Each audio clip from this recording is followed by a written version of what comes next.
Okay. What is your name and where are you from?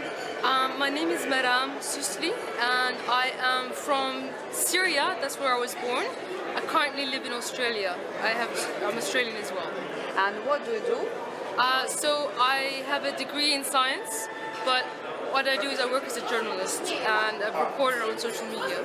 So why are you here? You are as a journalist here? I'm here as a journalist. I cover a lot of war, Syrian war, Ukraine, and Gaza at the moment. I'm also, a big supporter of the multipolar world.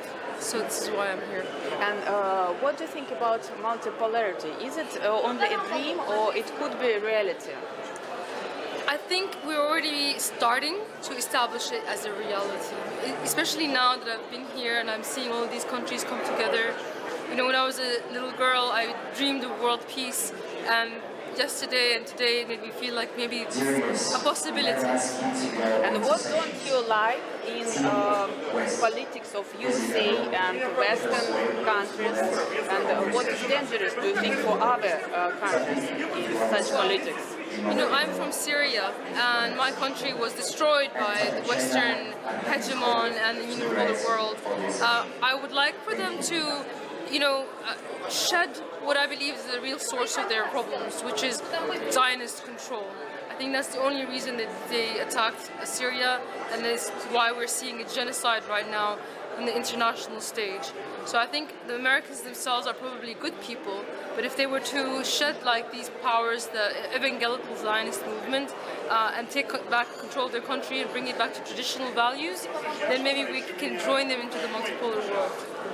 And actually, about traditional values, not traditional, do you think is it really big problem now in the modern world that there are such LGBT trend so widespread in the world, also in USA?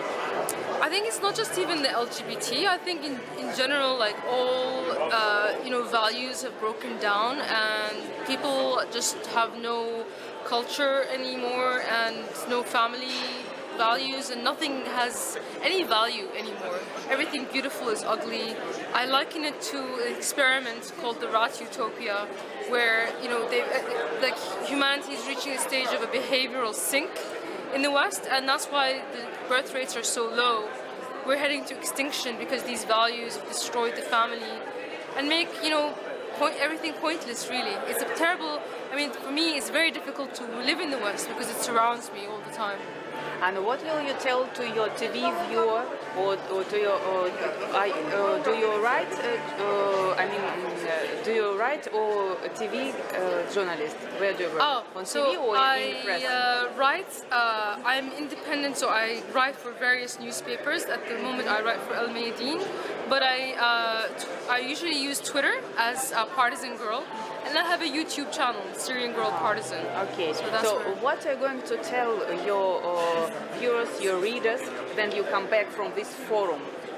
I say, whatever you think about Russia or Russian politics, there are people here that really share your values and your ideas, and you would be very surprised. So please, you should keep an open mind and know that there's hope.